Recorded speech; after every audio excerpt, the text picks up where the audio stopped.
হোসেন, আমার বাড়ি ময়মনসিং।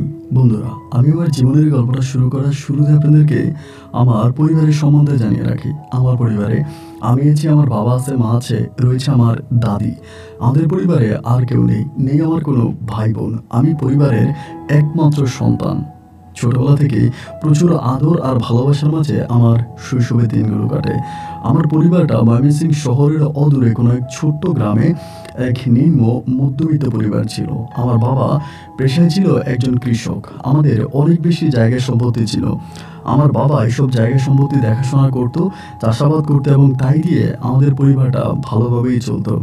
ছোটবেলা থেকে আমার জীবনে মারাত্মক ধরনের ঘটনাগুলো ঘটে, যেগুলো শুনলে আপনি অবাক হয়ে যাবেন। আমার যখন বুঝ হয়, আমার যখন বয়স হয়, আমি তখন লোক মুখে একটা কথা শুনতে পাই। সবাই আমাকে বলে আমি নাকি জিনের সন্তান।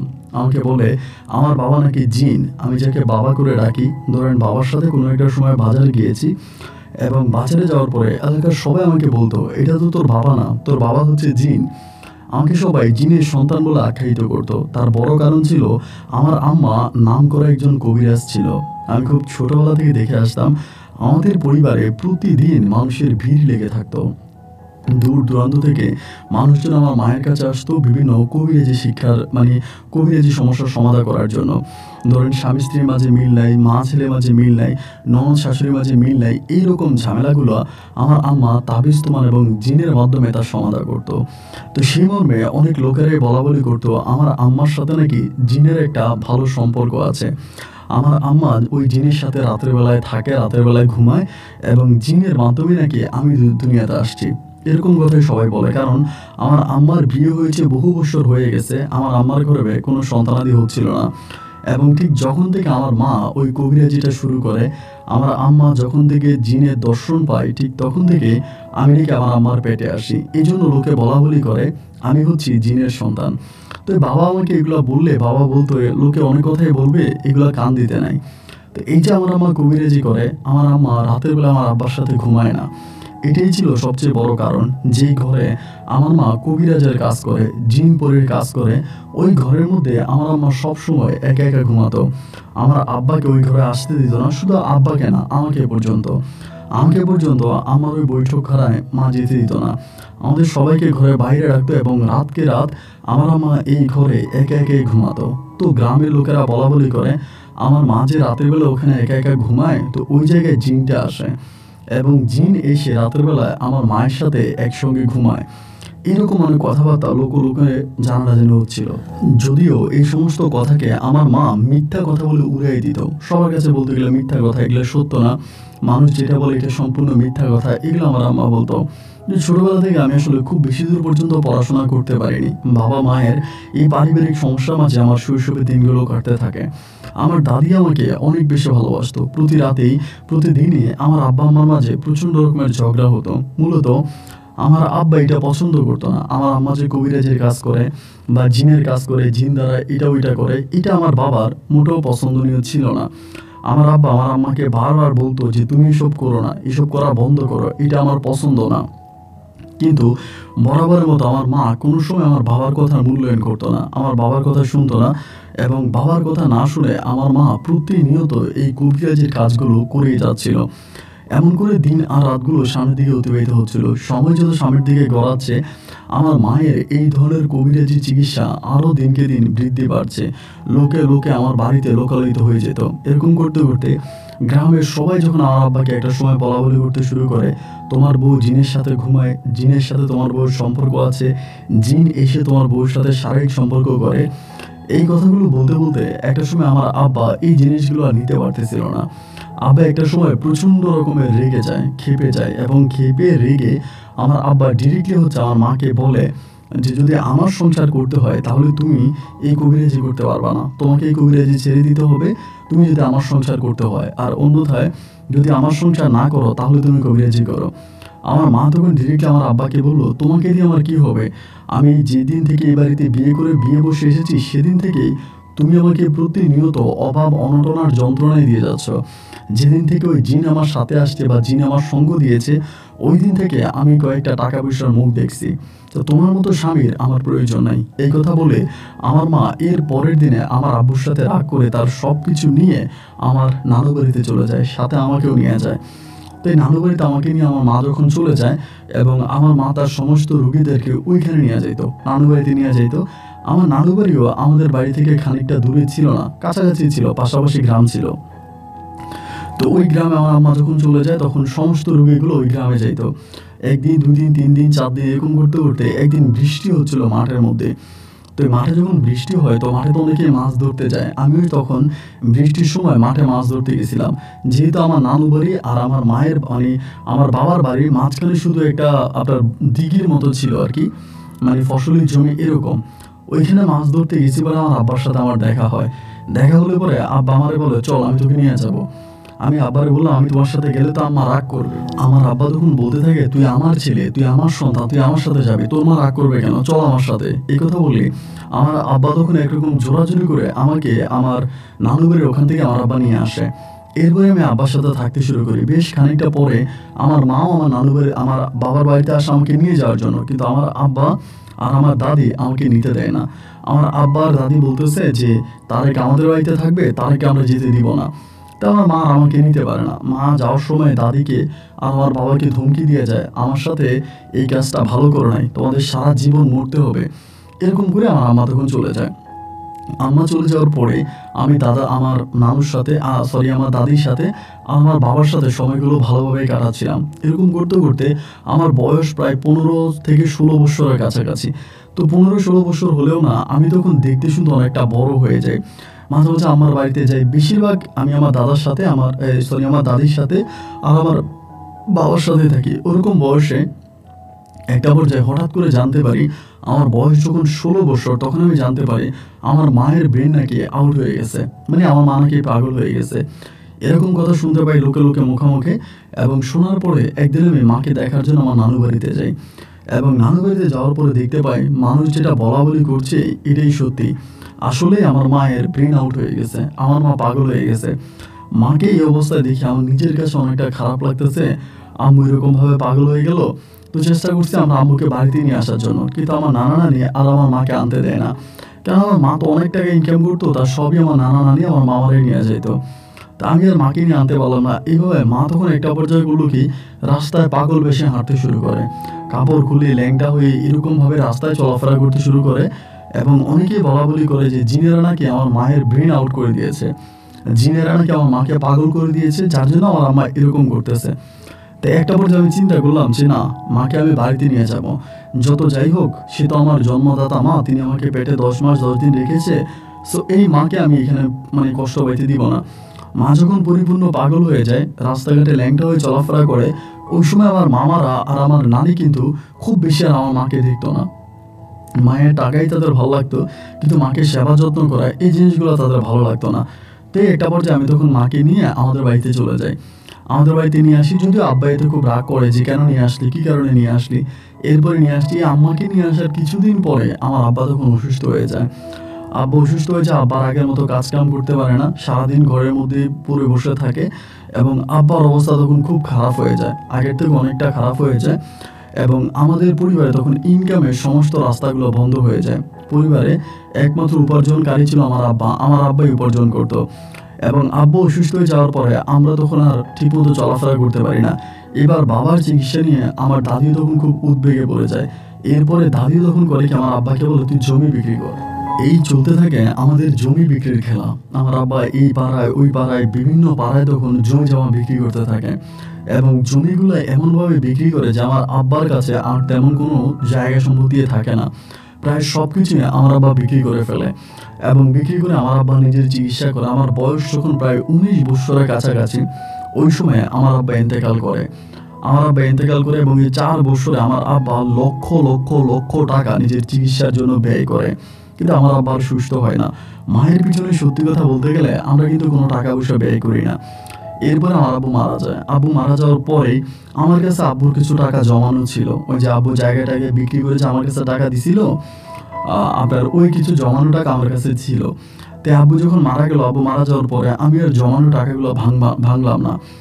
জমানো টাকাগুলো আমি আর ভাঙলাম না। না ভাঙা আমি তখন একটা চাকরির সন্ধান করতেছি। আমি আর মাঠে ঘাটে কাজ করব না, কোনো না কোনো একটা চাকরি করবো এবং চাকরি করে আমি ভবিষ্যতে চলবো, এরকম পরিকল্পনা করতে করতে দেন আমি তখন একটা এলাকাতে চাকরি পাই। এলাকা বলতে আমাদের গ্রাম থেকে খানিকটা দূরের একটা গ্রামে, ওখানে একটা মাছের ফিশারি, মানে মাছ চাষ করেছে ওইরকম একটা জমি আমি তখন পাহারা দিব। মানে জমি চাষ করা হয়, মাছ চাষ করা হয়, মাছের ঘের বলে, ওইটাকে আমি পাহারা দিব। তো ওইটাতে তখন আমার চাকরি হলো, বেতন হচ্ছে 6,000 টাকা। আমার খাওয়াও কোম্পানির, মানে ওই লোকের যার ঘের তার, এবং থাকা ওইখানেই। তা আমি তখন ওইখানে ডিউটি করতে শুরু করি। ওইখানে ডিউটি করতেছি 5 দিন 7 দিন পর পর একবার বাড়িতে আসি, আবার ওইখানে থাকি, ওই মাছের যথাসময় খাবার দেই, রাতের বেলায় মাছ পাহারা দিই, এবং দিনের বেলায় ওই ফিশারির চারপাশে ঘুরে বেড়াই, কোথাও গোকরা সাপ বা ভয়ঙ্কর সাপ আছে কিনা, মাছ খেয়ে ফেলে এরকম কোনো প্রাণী আছে কিনা, ওইগুলোকে আমি তখন মারি। এই করতে করতে আমার দিন আর রাতগুলো কাটতে থাকে। এমন করতে করতে একদিন হলো কি, হঠাৎ করে আমি ওই বাসাইয়ের মধ্যে শুয়ে আছি, একটা জোরো বাতাস আসছে, এত জোরে একটা বাতাস আসছে যে মনে হয় যেন আমার ঘরটাকে ভেঙে নিয়ে যাবে। ওই যে বাসাই তো অনেকেই ছিলেন, যেটা প্লাস্টিক দিয়ে বানানো হয়, এরকম করে বানানো হয়, নিচে হচ্ছে আপনার বাঁশ দিয়ে মানে বাসাইয়ের মতো করা হয়, এবং এর উপরে হচ্ছে আপনার বিভিন্ন প্লাস্টিক দিয়ে তৈরি করা হয় ছোট্ট একটা ঘর। আমি ওই ঘরের মধ্যে আছি, এবং প্রচণ্ড রকমের ওই তুফানে মনে হয় যেন রাতের ওই ঘুটঘুটে অন্ধকারে আমার ঘরটাকে উড়ে নিয়ে যাবে।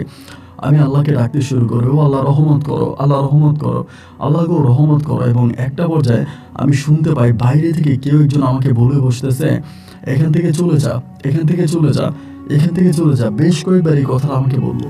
আমিও প্রচণ্ড রকমের ভয় পেয়ে গেলাম, এবং ভয় পেয়ে আমি বাসার ভিতর থেকে ছিদ্র করে বাইরের দিকে তাকিয়ে দেখতেছিলাম যে আমার কাছে মনে হচ্ছিল এত বড় মুখ আমি আমার জীবনেও দেখি নাই। ভয়ঙ্কর আকৃতির একটা মানুষ, যার চোখগুলো মনে হয় কপালে উঠা, এবং চোখগুলো থেকে রক্ত টপ টপ করে পড়তেছে নিচে। খুবই ভয়ঙ্কর চেহারার একটা লোক আমাকে বলতেছে এখান থেকে চলে যা। আমি তখন কোনো রকম বাসাই থেকে জানটা নিয়ে বেরোয় একটা দৌড় দিতে আমি পার্শ্ববর্তী একটা গ্রাম ছিল, ওই গ্রামের মধ্যে ঢুকে গেলাম। তালতলা ছিল ওই গ্রামের নাম, তালতলায় ঢুকে গেছি।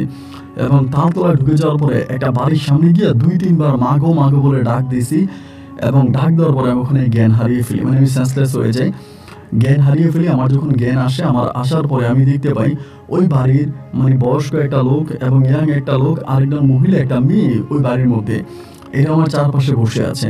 আমি এদেরকে দেখেও ভয় পাচ্ছিলাম, জি আল্লাহ এরা কারা। আমাকে তখন বলতেছে, মহিলা বলে, বাবা কি হয়েছে তোমার, তুমি না ওখানে মাছের ফিশারি পাহারা দাও। আমি তখন বৈশা বলতেছে আমাকে একটু পানি দেন। আমাকে পানি দিল, তখনও ফজর আজান দেয় নেই, ফজর আজান দেওয়ার আগ মুহূর্তে।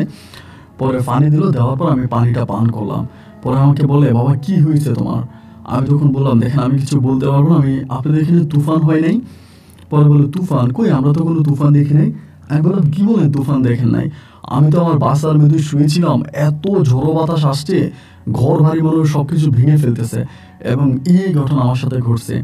বলার পর ওই মহিলা বলে, আরে বাবা তোমার কথা তো সত্যি, আমিও তো এরকম একটা কিছু দেখছিলাম কেমন জানি বাতাস বইতেছে তোমাদের ওই ফিশারির ওখানে, এবং বাতাস বইতেছে, আর ওই ফিশারির মাছগুলা পানিগুলা মনে হয় ঘুরে ঘুরে উপরের দিকে উঠে যাচ্ছে। এরকম একটা পরিস্থিতি আমি দেখলাম। আমি তখন বললাম, দেখেন আমার অনেক ভয় লাগতেছে। মহিলা বলে, তোমার বাড়ি কই। আমি বললাম, অমুক গ্রামে আমার বাড়ি। বলে, আহারে কোন মায়ের সন্তান এরকম ঘুটঘুটে রাতের অন্ধকারে ওই জায়গার মধ্যে বসে মাছ পাহারা দেয়, মাছের সাথে তো সবসময় জিন পরিরা থাকে, এরই তো সম্ভবত ক্ষতিটা করছে। তো এরপরে উনি আমাকে ওনার ঘরের মধ্যে জায়গা দেয়, আমি ওনার ঘরের মধ্যে থাকি। তো সকাল হয়ে গেল, সকাল হয়ে যাওয়ার পরে আমি এখন কি করব বসে বসে চিন্তা করতেছি। মহিলাটা এসে আমাকে বলে, কি ব্যাপার বাবা, কি চিন্তা করো। আমি বললাম, মা গো চিন্তা করতেছি, আমি গরিবের ছেলে, আমার বাবা মারা গেছে কিছুদিন হয়েছে, ঘরে আমার মা হচ্ছে পাগল, আর আমার একজন দাদি আছে।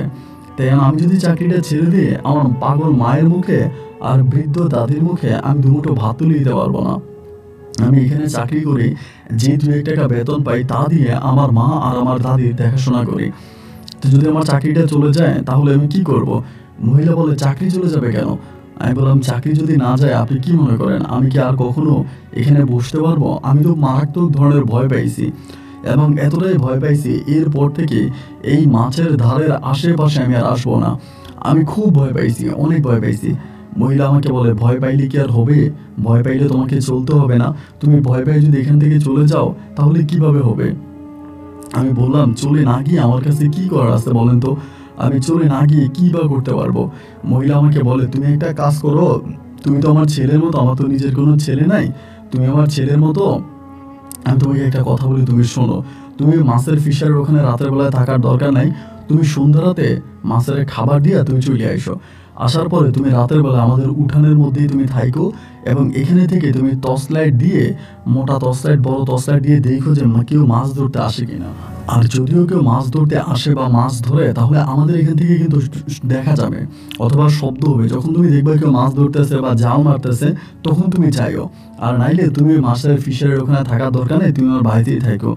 মহিলার কথাগুলো শোনার পরে আমি অদ্ভুতভাবে এই মহিলার মুখের দিকে তাকিয়ে আছি, এবং সে এত সুন্দর করে কথা বলতেছে, মনে হয় যেন আমি তার পরিচিত কেউ, মানে আমি তার আত্মীয়, এমনভাবে সে আমাকে সাপোর্ট দিতেছে।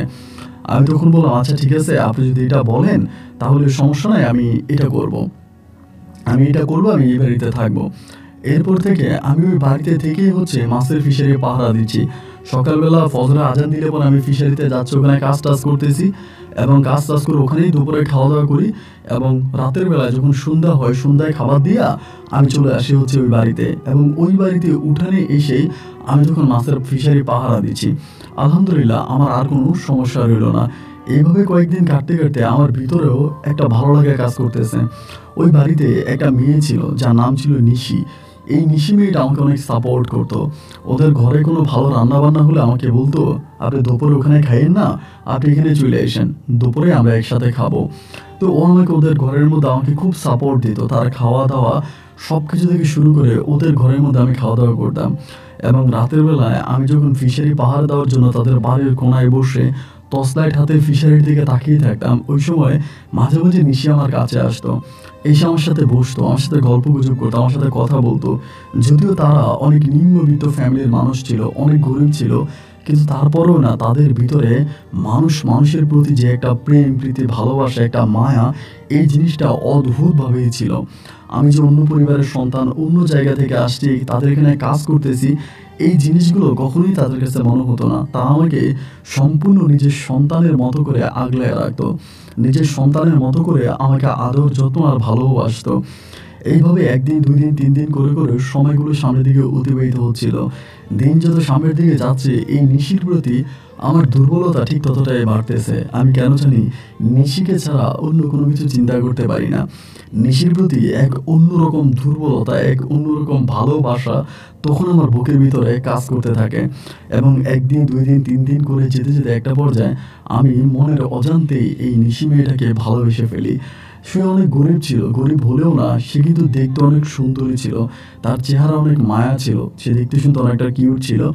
এবং একদিন আমাকে বলতেছে, তারেক, আমার না খুব ইচ্ছা করতেছে তোমাদের বাড়িতে একদিন যাওয়ার জন্য।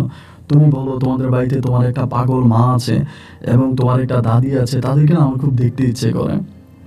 এরকম করে যখন খুবভাবে আমাকে ধরে, আমি তখন নিশির মাকে বলি যে নিশি আমাদের বাড়িতে এইভাবে যেতে চায়। তো নিশির মা আমাকে বলে, সমস্যা নাই, একদিন সকালবেলা নিয়ে ঘুরে নিয়ে আসো। তো ঠিকই একদিন সকালবেলা আমি নিশিকে নিয়ে আমাদের বাড়িতে আসি। তখন কিন্তু আমার আম্মা পাগল থেকে একটু একটু ভালোর দিকে গেছে।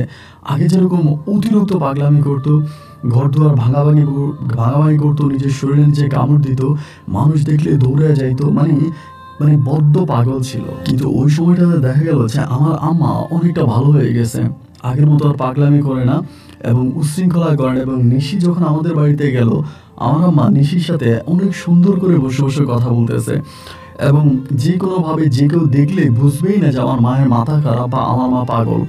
নিশি যা যা বলতেছে আমার আম্মা নিশির কথা শুনতেছে, এবং নিশির সব কথা শুনতেছে। এরকম করে প্রায় আসরের নামাজের পরে আমি নিশিরে বললাম, নিশি চলো, আমার তো আবার ফিশারিতে রাতের বেলায় খাবার দিতে হবে।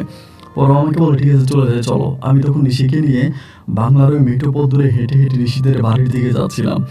যেতে যেতে নিশি আমাকে বলে, তোমাকে একটা কথা বলি, রাগ করবা? আমি বললাম, না না, রাগ করবো না। ও আমাকে বলে, তোমার মা আর তোমার দাদির দায়িত্ব আমাকে নিতে দিবা? আমি বললাম, আমি তোমার কথা বুঝতেছি না, কি বলতেছো? ও আমাকে বলে, আমি তোমার মা আর তোমার দাদির দায়িত্ব নিতে চাই, সুখে দুঃখে ওনাদের পাশে থাকতে চাই, ওনাদেরকে ভালোবাসতে চাই, এবং তোমার বউ হয়ে তোমার মায়ের সেবা যত্ন করতে চাই, তোমার দাদির ভালোবাসা নিতে চাই। কথাগুলো শোনার পরে না আমি ওর মুখের দিকে তাকিয়ে আছি। তখনও সূর্যটা পশ্চিমের আকাশে হেলে পড়ছে এবং ওই সূর্যবরণ হয়ে যাচ্ছে ওর মুখটা। অনেক মায়াবী ওই চেহারাটার দিকে ঠিক যতবার তাকাই ততবারই যেন মনটা মোমের মতো গলে যায়। আমি তখন ওকে বলতে থাকি, তুমি তো জানো আমার মা পাগল, আমাদের ওরকম কোনো কিছুই নেই, এরপরে তুমি আমাকে কেন বিয়ে করবা? ও আমাকে বলে, তোমার মতো স্বামী যার সাথে থাকবে সে যদি ভালো থাকে আর গোটা পৃথিবীটা যদি পাগল থাকে, তোমার সাথে যে কোনো মেয়ে সংসার করার জন্য রাজি হবে। এবং সেদিন থেকে সত্যি তার প্রতি আমার একটা ভালো লাগা কাজ করতে শুরু করে। এরপর থেকে আমাদের প্রতি ভালোবাসা দুজন দুজনের প্রতি আরও বাড়তে থাকে। এর ফলশ্রুতিতে কিছুদিনের মধ্যে আলহামদুলিল্লাহ আমার আম্মা প্রায় সম্পূর্ণরূপে ভালো হয়ে যায়। আম্মুর ব্রেনে যে সমস্যা ছিল এটা পরিপূর্ণভাবে ঠিক হয়ে যায় এবং আম্মুর ব্রেন ঠিক হওয়ার পরে এরপরে নিশি প্রতিদিন আমাদের বাড়িতে যাইতো। প্রায় প্রতিদিন আমাকে না জানিয়ে সকালবেলা চলে যেত, আম্মুর সাথে গল্পগুজব করতো, আম্মুর সাথে রান্না বান্না করতো এবং আম্মুর মন জয় করার জন্য চেষ্টা করতেছে।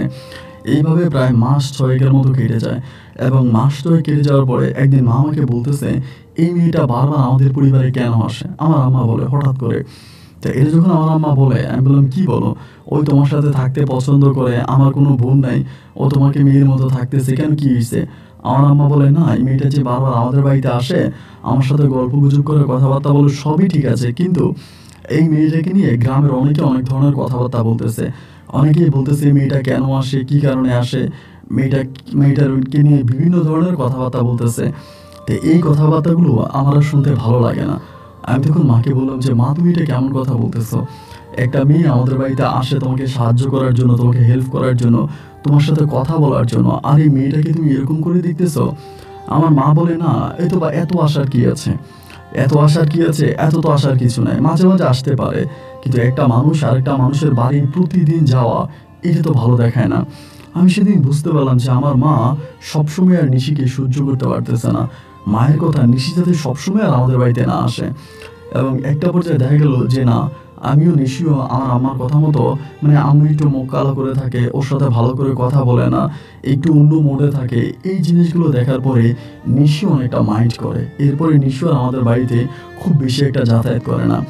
এইভাবে প্রায় আরও মাস 2 থেকে 3 মাস কেটে যাওয়ার পরে একদিন হঠাৎ করে আমার মা আমাকে একটা প্রস্তাব দিল। প্রস্তাবটা শুনে আমার মাথায় আসমানটা ভেঙে পড়লো। মা বলতেছে, মায়ের ওই বাপের বাড়িতে, মানে আমার নানু বাড়িতে একটা মেয়ে ঠিক করে রাখছি। ওই মেয়েটা দেখতে শুনতে অনেকটা সুন্দর, অনেকটা রূপবতী। ওই মেয়েটাকে আমার মা আমাকে বিয়ে করাবে এবং মেয়ের বাবা মা অনেক টাকা পয়সার মালিক, তারা আমাকে টাকা পয়সা দিবে এবং তাদের ওই টাকা পয়সাগুলো দিয়ে আমাকে ব্যবসা বাণিজ্য করার জন্য। আমার মা আমাকে এই কথা বলতেছে, অন্যের ফিশারিতে কতদিন কাজ করব, এভাবে তো জীবন চলে না। তাই মা যখন এটা বলতেছে, আমি তখন মায়ের আর ওই সময় বলতে পারতেছিলাম না যে আমি তো নিশিকে পছন্দ করি, নিশিকে আমি বিয়ে করবো, আমি ওকে ভালোবাসি। আমি মাকে কোনো কিছু না বলে আমি তখন নিশির সাথে বিষয়টা শেয়ার করি। আমি নিশিকে বললাম যে, নিশি, আমার আম্মা তো এরকম এরকম করে বলতেছে, আমার নানু বাড়িতে নাকি আমার জন্য কোনো এক মেয়ে ঠিক করে রাখছে, ওখানে নাকি আমাকে বিয়ে করাবে। ওই কথাটা শোনার পরে খুবই কষ্ট পায়, মানে অনেক কষ্ট পায়। এবং কষ্ট পেয়ে আমাকে বলে যে, তুমি যদি মনে করো তোমার আম্মা অন্য কোথাও তোমাকে বিয়ে করাবে আর তুমি যদি বিয়ে করতে চাও, তাহলে তো আমার কোনো আপত্তি নেই। একটা কথা আমি আসলে বলতে ভুলে গেছিলাম এখানে, নিশি কিন্তু অনেকবার আমার আম্মার সেবা যত্ন করছে। আমার আম্মা যখন পাগল ছিল, মাঝে মাঝে আমাদের বাড়িতে যাইতো, আমারে রান্না বান্না করে দিত। এবং সত্যি কথা বলতে গেলে নিশির ওই সেবা যত্ন আর ভালোবাসায় আমার আম্মা এত দ্রুত সুস্থ হয়ে যায়, এত তাড়াতাড়ি আমার আম্মা ভালো হয়ে যায়। এরপরে এভাবে সময়গুলো কাটতেছে, দেখতাম যে অলওয়েজ নিশি মানে কেমন জানি, মানে আমার কাছ থেকে তখন দূরে সরে যেতে চাইতেছে এবং ও যাচ্ছে আমার মা যেখানে আমাকে বিয়ে করাক ওখানে যেতে আমি বিয়ে করি, এই জন্য আমার সাথে মিশতে চায় না। এবং এমন করে কয়েকটা দিন কাটার পরে আমি তখন আমার মাকে বললাম যে, মা, তুমি যে আমাকে বিয়ে করানোর কথা বলতেছো বা আমাকে বিয়ে করাবা, আসলে নিশি যে আমাদের বাড়িতে আসে, আমি কিন্তু নিশিকে পছন্দ করি, আমি কি বিয়ে করতে চাই। এটা বলার পরে মা বলে, ভালো কথা, তাহলে মেয়ের পরিবার সম্বন্ধে আমি জানবো। ওই সময়টা পর্যন্ত কিন্তু মা মূলত নিশির পরিবার সম্বন্ধে খুব মানে ভালো করে কিছু জানতো না। এরপরে নিশির পরিবার সম্বন্ধে যখন আমার সঠিকভাবে জানতে পারার পরে মা আমাকে ডিরেক্টলি বলে, এই মেয়েটাকে আমাকে কখনোই বিয়ে করাবে না। আমি তখন বললাম যে, মা, তুমি এটা কি কথা বলতেছো? ও তো দেখতে শুনতে ভালো, ওর চেহারা ভালো, ও রূপবতী গুণবতী, তাহলে এরকম একটা মেয়েকে তুমি আমাকে কেন বিয়ে করাবা না? আমার মা বলে ওদের কিছুই নাই, ওদের কোনো ধানি জমি নাই, ওদের কোনো ফসল নাই, এই মেয়ের কোনো ভাই নাই, ওরে বিয়ে করলে তুই সারা জীবন ঠকবি, কিছুই পাবি না। এর থেকেও বরং তোর নানু বাড়িতে যেখানে আমি তোর জন্য মেয়ে দেখেছি, ওই পরিবারে আমি তোকে বিয়ে করাবো। আর ওখানে বিয়ে করালে পরে তুই একটা ভালো শ্বশুর বাড়ি পাবি, তাদের টাকা পয়সা আছে, অর্থ সম্পদ আছে, ওইখানে বিয়ে করাবো। যতই মাকে আমি বোঝানোর চেষ্টা করি, যতই মাকে আমি বলার চেষ্টা করি, কিন্তু আর কোনোভাবে কোনো কাজ হচ্ছিল না। মা কোনোভাবে আমার কোনো কথা শুনতেই রাজি নাই। আমি যেটা বলি মা পুরোই আমার বিরোধিতা করতেছে, আমার কথা শোনে না। এমন করে সময়গুলো তখন সামনের দিকে কাটতেছে, একদিন 2 দিন করে কাটতেছে। যতভাবেই মাকে বলি, কোনোভাবে মা রাজি হচ্ছে না। মায়ের একটাই কথা, নিশিদের পরিবারের কিছুই নেই, এদের জায়গা সম্পত্তি নেই, টাকা পয়সা নাই, এরা গরিব। এরকম গরিব কোনো পরিবারে আমার মা আমাকে বিয়ে করাবে না। আমার মা ধনী সম্ভ্রান্ত বড়লোক, যারা আমার মাকে টাকা দিবে বা যৌতুক বাবদ আমার আম্মা টাকা পয়সা নিতে পারবে, আমার আম্মা ওইখানে আমাকে বিয়ে করাবে। সে সময় কিন্তু আমার আম্মা কবিরাজি করে না, কবিরাজি ছেড়ে দিয়েছে বা কবিরাজি বন্ধ। তো এমন করতে করতে একটা সময় হঠাৎ করে আমার মাথায় একটা আইডিয়া আসছে, যেহেতু আমার মা লোভে পড়ে গেছে, মায়ের মনে আমি আসলে কষ্ট দিতে চাচ্ছিলাম না, যে আমার মা কষ্ট পাক এমন কোনো কাজ আমি করতে চাই না। ওই সময় হঠাৎ করে মনে হলো, আমার আব্বা যে জমি বিক্রি করছে, আমার আব্বার চিকিৎসাধীন অবস্থায় আমার আব্বার অনেকগুলো টাকা আমার কাছে ছিল, প্রায় সে সময় 2 লক্ষ টাকার কাছাকাছি। আমি তখন সিদ্ধান্ত নিলাম যে এই 2 লক্ষ টাকা আমি আমার মাকে দিয়ে দিব এবং নিশিকে বলবো যে নিশির পরিবার থেকে এই টাকাটা দেওয়া হয়েছে। এবং এই বিষয়ে আমি তখন নিশির সাথে আলোচনা করি। নিশি আমাকে মুখের উপরে মানা করে দেয়। ও আমাকে বলে যে না, এরকম কোনো কিছু করা চলবে না, তুমি এরকম কোনো কিছু কইরো না, এইটা করার কোনোই প্রয়োজন নাই। তোমার মা যদি এমনিতে আমাকে বিয়ে করাইতে রাজি না হয়, তোমার আম্মা যদি এমনি আমাকে তোমার ঘরের বউ না বানায়, না হলে এরকম ঘুষ টোষ দিয়ে, এরকম টাকা পয়সা নষ্ট করে, এরকম যৌতুক দিয়ে আমাকে বিয়ে করতে হবে না। আমি তখন ওকে খুব বুঝিয়ে বলি যে দেখো, আমি তোমাকে ভালোবাসি, আমি তোমাকে পছন্দ করি, আমি সত্যিকার অর্থে তোমাকে ছাড়া বাঁচবো না, এবং তুমি যদি আমাকে ছেড়ে চলে যাও আমি সত্যিই মরে যাব। তোমার অন্য কোথাও বিয়ে হয়ে গেলে আমি নিজেকে ঠিক রাখতে পারবো না। তুমি একটু বুঝতে চেষ্টা করো, একটুখানি বুঝতে চেষ্টা করো। এরকম করে আমি ওকে অনেকটা বোঝানোর পরে এক পর্যায়ে ও তখন রাজি হয়। রাজি হলে পরে আমি তখন মাকে বলি যে মা, তুমি তো বলতেছো নিশিদের পরিবার থেকে আমি কিছুই পাবো না, এখন নিশির বাবা বলছে নিশির যদি আমার কাছে আমি যদি নিশিকে বিয়ে করি, তাহলে আমাকে নগদে 2 লক্ষ টাকা দিবে। এবারে 2 লক্ষ টাকার কথা শুনে আমার আম্মা এক মুহূর্তের মধ্যে রাজি হয়ে গেল। আম্মা বলতেছে তাহলে আর কোনো কথাই নাই, যদি মেয়ের পরিবার থেকে 2 লক্ষ টাকা দেওয়া হয়, তাহলে আমি তোকে এই পরিবারে বিয়ে করাবো। মা তখন রাজি হলো এবং এলাকার গ্রামবাসী লোকজনদেরকেও তখন জানানো হলো। সবাই মিলে তখন ধুমধাম করে আনন্দ ফুর্তি করে ব্যাং পার্টি বাজিয়ে আমি তখন নিশিকে বিয়ে করে আমাদের বাড়িতে নিয়ে আসলাম।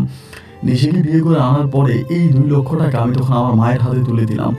আমার মা তখন ওই টাকাটা নিল, নেওয়ার পরে আমি নিশিকে বউ বানায় ঘরে আনছি। আনার পরে আম্মা তখন বলতেছে যে টাকাটা নিয়ে কি করবি, এটা দিয়ে কিছু একটা করার চেষ্টা কর, এভাবে তো চলতে পারে না। বউ নিয়ে এখন বউরও একটা খরচ আছে, তোরও একটা খরচ, আবার সে সময় আমার দাদি মারা গেছে। আমার আম্মা বলে কি করবি? আমি তখন বললাম মা, একটা কাজ করি, যেহেতু এখানে 2 লক্ষ টাকা আছে, সাথে আরও কিছু টাকা ম্যানেজ করে আমি বিদেশে চলে যাই। বিদেশে গিয়ে আমি কিছু একটা করি। আমার আম্মা ঘুরে ফিরে একই কথা বলতেছে, তুই শ্বশুর বাড়ি থেকে আরও টাকা আন, যদি বিদেশ যাবি তাহলে শ্বশুরবাড়ি থেকে আরও টাকা। মানে আমার আম্মার টার্গেট শুধু আমার শ্বশুরবাড়ি থেকে নেওয়ার জন্য। আমি তখন বললাম মা, বিয়ে করলাম মাত্র কয়েক মাস হলো, ওরা তো 2 লাখ টাকা দিছে, এখন আরও টাকা দিবে, এটা ভালো না? তুমি 2 লক্ষ টাকা দাও, বাকি টাকাটা দেখুন অন্য কোথাও থেকে ম্যানেজ করা যায় কিনা। এরপরে বাকি টাকা ম্যানেজ করতে শুরু করি আর বিদেশের জন্য তখন লাইন দিই। পাসপোর্ট বানানোর পরে বিভিন্ন দেশে তখন পাসপোর্টের ফটোকপি জমা দিই। এরকম করতে করতে আমি অনেকের সাথে আলাপ আলোচনা করি যে কোন দেশে কম টাকায় যাওয়া যায়। আমি টাকা ইনকামও কম করতে চাই এবং কম টাকায় যেতে চাই, রিস্ক কম নিতে চাই। এরকম করে বলাবলি করার পর সবাই আমাকে তখন উমানের একটা দেশ, আরবের একটা দেশ উমান, ওই উমানে আমাকে যেতে বলে। কারণ আরব দেশের মধ্যে সবচেয়ে কম টাকায় ওই উমানে যাওয়া যায় এবং কম টাকায় উমানে যাওয়া যায়, আর উমান দেশটাতে ইনকামও ভালো। এইটা বলার পরে আমি তখন সিদ্ধান্ত নিলাম যে আমি উমানে যাব। আমাদের এলাকার এক আদম ব্যবসায়ীর মাধ্যমে আমি যখন উমান ভিসার জন্য টাকা পয়সা জমা দিই। যাই হোক, উমানের ভিসা আসতে আমার বেশি দিন সময় লাগে না। পাসপোর্টের ফটোকপি পাঠানোর পরে কিছুদিনের মাঝে আমার তখন উমানের ভিসা আসে এবং 3,20,000 টাকার বিনিময়ে আমি তখন উমানে যেতে সক্ষম হই। 3,20,000 টাকা দিয়ে আমি তখন উমানে চলে যাই এবং উমান যাওয়ার পরে আমি তখন ওইখানে একটা ভালো কাজও পাই। যে কাজের কথা বলে আমাকে নিয়ে যাওয়া হয়, ওই কাজে আমি তখন ওখানে করতেছি। এবং যাওয়ার আগ মুহূর্তে নিশির কান্নাকাটি এবং আমার মায়ের কান্নাকাটি আমাকে খুব বেশি মর্মাহত করে। বিদেশে যায়, বিদেশ থেকে আমার আম্মুর জন্য টাকা পয়সা পাঠায়, নিশির জন্য টাকা পয়সা পাঠায়, মোটামুটি ভালোভাবেই চলতেছে। এবং এরকম করতে করতে 1 বছরের মতো আমি যে কোম্পানিতে কাজ করি, 1 বছর পরে হঠাৎ করে ওই কোম্পানি আমাকে অন্য কোথাও বিক্রি করে দেয়। মানে যেখানে কাজ করতাম ওই কাজটা বন্ধ হয়ে যায়, নতুন করে আরেকটা জায়গায় তখন আমাকে কাজে দেওয়া হয়। এবার নতুন করে যে জায়গায় কাজে দেওয়া হয় ওই জায়গায় আমি ঠিকমতো স্যালারি পাচ্ছিলাম না, ঠিকমতো বেতন পাই না, পরিবারে ঠিকমতো বেতন পাঠাইতে পারি না, প্রচণ্ড রকমের সমস্যা তখন দেখা দেয়। এবং এরকম সমস্যার মধ্যে পড়ে যায় যে বলে বোঝাতে পারবো না। আমার মা তখন বলতেছে কি করা যাবে, চলতে পারে না, মা চলতে পারে না, দেশে বউ চলতে পারে না। এবং এরকম করে মানে মরার উপরে খাড়া বলতে একটা বিষয় আছে। কিভাবে জানি আমার মা জেনে যায় যে নিশির পরিবার থেকে আমাকে কোনো টাকা দেওয়া হয়নি, যেই টাকা দিয়ে আমি বিদেশে গেছি এইটা সম্পূর্ণ নিশি আমাকে, মানে আমার জমানো টাকা আমি আমার মাকে দিয়ে আমি বিদেশে গেছি। আসলে মূলত নিশিদের পরিবার থেকে আমাকে কোনো টাকা দেওয়া হয়নি। আমি তো বিদেশে পড়ে আছি, কিভাবে আমার আম্মা এটা জেনে গেল বা কার মাধ্যমে জেনে গেল এইটা আমি ঠিক বুঝতে পারলাম না। এবং আম্মা এটা জানার পরে আম্মা খুবভাবে রেগে গেল। এবং রেগে যাওয়ার পরে আম্মা প্রতিনিয়ত আমাকে এটা জিজ্ঞেস করে যে এটা কি সত্যি নিশির বাবা মা টাকা দেয় নাই, তোর জমানো 2 লাখ টাকা তুই আমাকে দিয়েছিস, নিশির বাবা মা টাকা দেয় নাই? আমি বলি আগো না মা, তুমি মিথ্যা বলতেছো, তুমি আসলে জানো না নিশির বাবা মা টাকা দিছে, নিশির বাবা মাই তো আমাকে 2 লক্ষ টাকা দিয়েছে।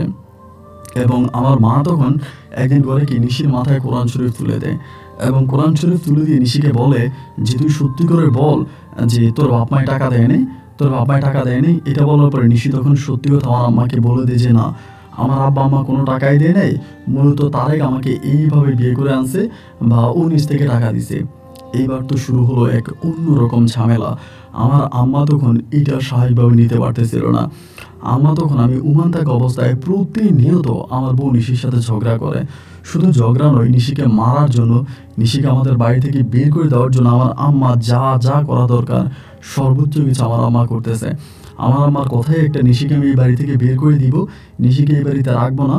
এবং আমারে বলতেছে তুই দেশে চলে আয়, দেশে আসলে আমি তোর অন্য জায়গায় বিয়ে করাবো, তোরা আমি অন্য জায়গায় বিয়ে করালে আরও অনেক টাকা পয়সা পাবো। কোনোভাবেই তখন আমি আমার মাকে আর শান্ত করতে পারতেছিলাম না। মাকে যতই বুঝাই তুমি একটু বুঝতে চেষ্টা করো মা, এরকমটা করো না, আমাকে বিয়ে করে ফেলেছো, আমার বিবাহিতা বউ, এখন তুমি এরকমটা করো না। এর মাঝে মা বলতেছে না ওরে আমি তোর ঘরে রাখবো না, আর মার একটা কথা বলতেছে ওর ঘরে নাকি সন্তানাদি হবে না। সে সময় মা কিন্তু আবার আমার যখন অভাব দেখা দেয়, আমি বিদেশ থেকে টাকা পয়সা পাঠাইতে পারি না, মা কিন্তু তখন আবারও কবিরাজি করতে শুরু করে। কবিরাজি যে তান্ত্রিকের কাজ আছে, কবিরাজের কাজ আছে, ওই কবিরাজের কাজ আমার মা আবারও পুনরায় শুরু করছে। এবং বিভিন্ন মানুষকে পানি পড়া দেয়, তাবিজ পড়া দেয়, বিভিন্ন রোগের সমস্যার সমাধান করে। আমার মা আবারও সে আগের জায়গায় চলে গিয়ে কবিরাজের কাজ করতেছে। তো আমার মা যখন এগুলো করতেছে আমি তখন বুঝতে পারতেছিলাম না যে আমি কি করব, মানে কেন এরকমটা হইতেছে বা কোন দিকে যাওয়া উচিত এই মুহূর্তে কোনো কিছুই বুঝতে পারতেছিলাম না।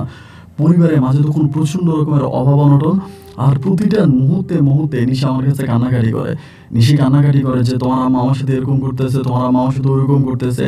এবং নিশি আমার বাড়ি থেকেও যায় না, নিশি আমার বাড়ি থেকেও যায় না। নিশির কথা হচ্ছে যদি আমার বাড়ি থেকেও চলে যায় তাহলে আমার আম্মা অন্য কোনো মেয়েকে আমাকে বিয়ে করাই দিবে, এই জন্য আমার বাড়ি থেকে যাবেও না। যদি যেতে হয় আমার বাড়ি থেকে তাহলে তার লাশ যাবে, ও আমার বাড়ি থেকে যাবে না। আমি প্রচণ্ড রকমের কান্নাকাটি করে আমার মাকে আমি বিদেশ থেকে যেভাবে যেমনি পারি এমনিই বুঝাই যে মা তুমি একটু শান্ত হও, একটু ঠান্ডা হও, নিশির সাথে এরকমটা কোনো না, ওই একটু ভালো করার জন্য চেষ্টা করো। কিন্তু আমার আম্মা এরকমভাবে আমার আম্মা কোনো কথাই শোনে না। এইভাবে কয়েকটা দিন কাটার পরে একটা সময় নিশি আমাকে জানাইতেছে তোমার আম্মা আমাকে একটা প্রস্তাব দিছে, আমি কি করব। আমি বললাম প্রস্তাব, কিসের প্রস্তাব? ও আমাকে বলে তোমার আম্মা আমাকে প্রস্তাব দিছে তোমার আম্মা যে কবিরাজি করে তোমার আম্মার কাছে কবিরাজি শেখার জন্য। আমি বললাম এটা তো খারাপ কিছু না, এটা তো ভালোই, তুমি যদি আমার কাছে কবিরাজি শিখো তাহলে এটা খারাপ কি, এটা তো ভালোই। তো ঠিক আছে তুমি আমার কাছে কবিরাজি শিখো, আমার তোমাকে কবিরাজি শিখাক। ও বলে আচ্ছা ঠিক আছে তাহলে আমি আমার কাছে কবিরাজি শিখবো। আমি যে ঠিক আছে তুমি শিখো। পরে ও তখন আমার আম্মার কাছে যাইতো, আমার আম্মা ওরে কবিরাজি শিখাইতো। এবং এরকম করে বউ শাশুড়ির মাঝে মোটামুটি একটা ভালো সম্পর্ক আবারও হয়ে যায়। আগে যেরকম দুজনের মাঝে একটা সমস্যা ছিল, ঝগড়া ছিল, ঝামেলা ছিল, এবং ওই ঝামেলাটা মুহূর্তের মাঝে মিটে যায়। আমার আম্মা তখন আমার বউ নিশির সাথে খুব মিষ্টি ব্যবহার করতো, অনেক ভালো ব্যবহার করতো। এবং নিশিও আমার আম্মার সাথে খুব সুন্দর এবং মধুর ব্যবহার করতো। দুজনের মাঝে আর কোনো সমস্যা রইল না, আর কোনো ঝামেলা রইল না। একে অপরকে এক অন্যরকম ভালোবাসতে শুরু করে। 1 দিন 2 দিন 3 দিন করে এরকম সময়গুলো যখন সামনের দিকে কাটতেছিল আমি খেয়াল করে দেখতেছি বউ শাশুড়ির মাঝে খুব মধুর একটা সম্পর্ক হয়ে যায়, এবং এরই মাঝে হঠাৎ করে একটা সময় আমার আম্মা বলতেছে নিশিকে নাকি পাওয়া যাচ্ছে না, নিশিকে নাকি পাওয়া যাচ্ছে না। এবং কিছুদিন আগে নিশি আমাকে বলেছিল আমার মা নাকি নিশির উপরে জিন শোয়ার করে, নিশির উপরে জিন নিয়ে আসে এবং জিন নিয়ে এসে ওই জিন দ্বারা আমার মা বিভিন্ন রোগের চিকিৎসা করে মানুষের মাধ্যমে বিভিন্ন রোগের চিকিৎসা করে জিন দ্বারা, এবং নিশির উপরে নাকি জিনকে মানে করা হয়, জিন এনে দেওয়া হয়। তা আমি হঠাৎ করে মা বলতেছে নিশিকে পাওয়া যাচ্ছে না। তা আমি তখন পাগলের মতো হয়ে গেলাম যে ওরে পাওয়া যায় না, মানে ও কোথায় গেছে। আমার আম্মা বলে বলতে পারি না, সকালে কোত্থেকে জানি বেরিয়ে গেছে। এটা শোনার পর আমি তো ভাই আমার আর মনের ভিতরে শান্তি নেই। মাকে বলতেছি তুমি কবিরাজের মাধ্যমে দেখো না, তুমি তো তন্ত্র মন্ত্রের কাজ করো, এখন তন্ত্রমন্ত্র দিয়ে দেখো জোরে পাওয়া যায় কিনা। আমার আম্মা বলে আমার তন্ত্রমন্ত্রের কথা না হয় বাদে দিলাম, অন্য কোনোভাবেও আমার মাথায় অনেক কিছু আসতেছে বা অনেক কিছু চোখে দেখছি, এগুলো আমি কিভাবে বলবো, আমি বললে তো তুই আর বিশ্বাস করবি না। আমি বললাম কেন বিশ্বাস করো না, তুমি আমার কাছে বলো। তখন আমি আমার মায়ের মুখে শুনতে পাই নিশি নাকি পরকীয়ায় লিপ্ত ছিল, নিশি পরকীয়ায় লিপ্ত ছিল এবং অন্য কোনো ছেলের সাথে নিশির সম্পর্ক ছিল। আমার আম্মা বলতেছে নিশি অন্য কোনো ছেলের সাথে আমার বাড়ি থেকে পালিয়ে গেছে। আমি তখন আমার মাকে বলতেছি না মা, এটা কখনোই হতে পারে না, নিশি এরকম কোনো মেয়েই না। আমি ওকে যতটুকু চিনি ও যথেষ্ট ভালো, নম্র, ভদ্র এবং ভালো পরিবারের একটা মেয়ে। ও কখনো কোনোদিন কারোর সাথে পরকীয়ায় লিপ্ত হবে না, এবং পরকীয়ায় জড়িয়ে নিশি কখনো আমার পরিবার থেকে চলে যাবে না। আমার মা তখন আমাকে প্রমাণ দেয়, আমি এটা দেখছি, আমি ওইটা দেখছি, ও এটা করছে ওইটা করছে, বিভিন্নভাবে চলে গেছে, ওর অন্য কোথাও লাইন আছে। আমি তখন আমার এলাকাতে খোঁজ খবর নিই, নিশির বাবা মাও তখন নিশিরে খুঁজতেছে, আমার মাও খোঁজে, এবং বিভিন্ন জায়গা থেকে নিশিকে খোঁজাখুঁজি করা হচ্ছে। দীর্ঘ প্রায় 8 মাসের মতো কেটে যায়, নিশির কোনো খোঁজ খবর পাওয়া যায় না। 8 মাস পরে আমি জাস্ট পাগলের মতো হয়ে যাই, কি আমার বউ কই গেল, আমার বউ 8 মাস হয়ে গেল কই গেল। আমি তখন কি করলাম, আমার কোম্পানিরে বলতেছে আমাকে ছুটি দেওয়ার জন্য, ওরা ঠিক মতো বেতনও দেয় না এবং ছুটিও দেয় না। একটা পর্যায়ে আমি রাগারাগি করে বলছি আমি এখানে কাজ করব না। আমি সম্পূর্ণভাবে ক্যান্সেল হয়ে, মানে ভিসা ক্যান্সেল করে আমি তখন ওমান থেকে একেবারে বাংলাদেশে চলে আসি। এবং বাংলাদেশে আসার পরে আমিও তখন নিশিকে খুঁজে বেড়াইতে আসি, বিভিন্ন জায়গায় খুঁজতে খুঁজতে একটা কবিরাজে শরণাপন্ন হই। এবং আমার মাকে আমি তখন বিশ্বাস করতেছিলাম না। দেশে আসার পরে মায়ের কিছু কথাবার্তা এবং মায়ের কিছু চাল চলন আমার মনে সন্দেহের জন্ম দিয়ে যে না, আমার মায়ে নিশির কোনো ক্ষতি করতে পারে। এবং আমার মায়ের আশেপাশে যারা ছিল আমাদের গ্রামের, তারাও আমাকে একই কথা বলতেছে, আমার আম্মাই কিছু একটা করে রাখছে, আমার আম্মাই নিশিকে কিছু একটা করে রাখছে। শুধুমাত্র যদি আম্মার উপরে চাপ দেয়, আমাকে ঠিকমতো ধরি, তবে আম্মাই বলতে পারবে যে নিশি এই মুহূর্তে কোথায় আছে এবং নিশিকে কোথায় লুকিয়ে রাখা হয়েছে। আমি তখন আমার আম্মাকে বারবার বলেছি মা তুমি জানো, আমি জানি, তুমি যদি সত্যি কথা বলো, তুমি জানো নিশি কোথায় আছে, তুমি আমাকে বলো নিশিকে কোথায় লুকিয়ে রাখছো। আমার আম্মা একটা কথাই আমাকে বারবার বলতেছে আমি জানি না, আমি দেখি না, আমি কি করে দেখবো, আমি কি করে জানি, আমি তো জানি না। মাকে যতবারে জিজ্ঞেস করি, মা শুধু একটা কথাই বারবার বলে, মা আসলেই জানে না নিশি কোথায় আছে বা নিশির কি হয়েছে। এরকম করতে করতে কবিরাজের কাছে যাই, কবিরাজের কাছে গেলে পরে কবিরাজ আমাকে বলতেছে আমি তোমাকে একটা তাবিজ পরাই দিই, এবং তুমি এই তাবিজটা পরে বাড়িতে যাওয়া, বাড়িতে যাওয়ার পরে এই দোয়াটা পরে রাতের বেলায় ঘুমাবা, এই দোয়াটা পরে রাতের বেলায় ঘুমাবা, ঘুমানোর পরে তুমি যেই স্বপ্নটা দেখবা, এর পরের দিন আমার কাছে সেই স্বপ্নের কথাটা বলবা, তোমার মাকেও কিন্তু বলবা না, তোমার মাও কিন্তু অনেক বড় একজন কবিরাজ। আমি বলছি আচ্ছা ঠিক আছে, আমি মাকে বলবো না। পরে উনি আমাকে তাবিজটা পরাই দেয়, তাবিজটা পরাই দিলে পরে আমি তখন বাড়িতে আসি। বাড়িতে এসে যখন আমি ঘুমাই, রাতের বেলায় দোয়াটা পরে ঘুমাই, আমি ভাই রাতের বেলায় স্বপ্নে দেখি নিশি আমারে বলতেছে আমার দম বন্ধ হয়ে আসতেছে, আমার নিঃশ্বাস বন্ধ হয়ে আসতেছে, তুমি আমাকে এখান থেকে উঠাও, আমাকে এখান থেকে উঠাও, আমাকে এখান থেকে উঠে নিয়ে যাও, আমি এখানে থাকতে পারতেছি না, আমার নিঃশ্বাস বন্ধ হয়ে যেতেছে। এরকম করে করে নিশি কান্না করতেছে। তো সারাটা রাত আমি এই স্বপ্নটা দেখলাম। এই স্বপ্নটা দেখে আমি পরের দিন সকালবেলা ওই কবিরাজের বাড়িতে আবারও যাই, গিয়ে বললাম যে আমি তো এরকম এরকম স্বপ্ন দেখেছি। আমার বউ বারবার বলতেছে ওর নিঃশ্বাস বন্ধ হয়ে যাচ্ছে, ওর নিঃশ্বাস আটকে যাচ্ছে, ও থাকতে পারতেছে না, ও মারা যাচ্ছে, এবং ও কান্নাকাটি করতেছে, আমি তো এরকম এরকম স্বপ্ন দেখলাম। পরে কবিরাজ আমাকে বলতেছে তোমার মাকে, তোমার বউকে একটা কবরের ভিতরে কালো জাদু করে লুকিয়ে রাখা হয়েছে। আমি বললাম কি বলেন, আমার বউকে কবরের ভিতরে কিভাবে কালো জাদু করে লুকিয়ে রাখা হবে? বলে হ্যাঁ, মাটির নিচে তোমার বউকে লুকিয়ে রাখা হয়েছে, তবে এটা তোমার বউকে লুকিয়ে রাখা হয়নি, তোমার বউয়ের একটা সেটু, মানে তোমার বউয়ের উনি আমাকে এইভাবে বললো যে আমরা আমরা হয়তো অনেকেই ধান গাছ চিনি, গ্রামের বাসায় যেটাকে আমরা খের বলি, এরকম ধান গাছ দিয়ে আপনারা দেখবেন অনেক সময় অনেকেই করে কি এক ধরনের মানুষ মানুষ তৈরি করে এবং মানুষের মতো করে বানিয়ে এটা ফসলি জমির উপরে মানে রেখে দেয়, যেমন কাকতারুয়া বলি আমরা, এরকম রেখে দেয় এইটা রেখে দিলে পরে অন্য পাখিরা তখন আর ওই জমিতে পড়ে না বা জমির ফসল নষ্ট করে না।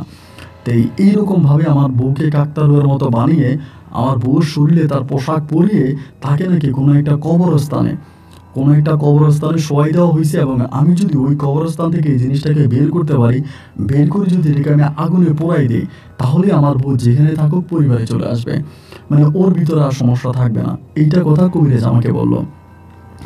কবিরাজ যখন এই কথা বললো, বলার পরে আমি তখন বাড়িতে আসি। বাড়িতে এসে আমার মারে আমি ইশারা ইঙ্গিতে বিভিন্নভাবে জিজ্ঞেস করি, কিন্তু আমার মা আমার কাছে কোনো সত্যতা স্বীকার করে না, মানে উনি আমার কাছে কোনো কিছু বলে না। আমি যে প্রশ্নই করি, যেটাই করি, উনি আমাকে প্রতি উত্তরে কোনো কিছু বলে না।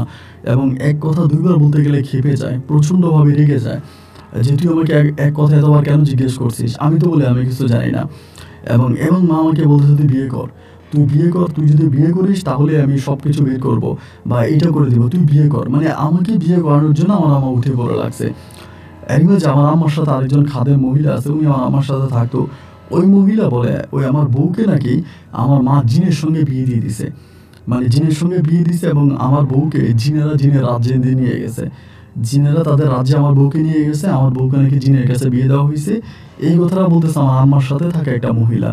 আর কবিরাজ বলতেছে আমার বউকে কোথাও মাটির নিচে পুঁতে রাখা হয়েছে কালো জাদু করে।